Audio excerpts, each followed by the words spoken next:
The Chalcedon Foundation presents By What Standard? Written by R.J. Rushdoony. Narrated by Nathan F. Conkey.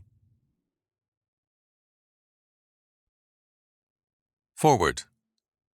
Basic to this study is the belief that the presuppositions of human thought in every field must be basically one in order to arrive at any concept which validates both biblical faith and human knowledge.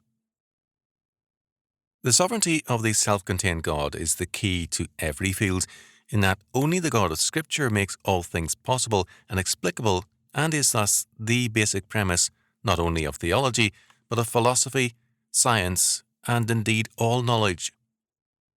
In that God is the creator of all things, he is their only valid principle of interpretation, in that they derive both their existence and meaning from his creative act. This belief is herein set forth in terms of various aspects of human thought. Again, basic to the study is the belief that such a philosophy finds consistent and able exposition in the writings of Cornelius Van Til. This work, therefore, is thus both an exposition of a philosophy and an exposition as well of Van Til's development of that philosophy, a school of thought to which this writer subscribes. R.J. Rushdoony.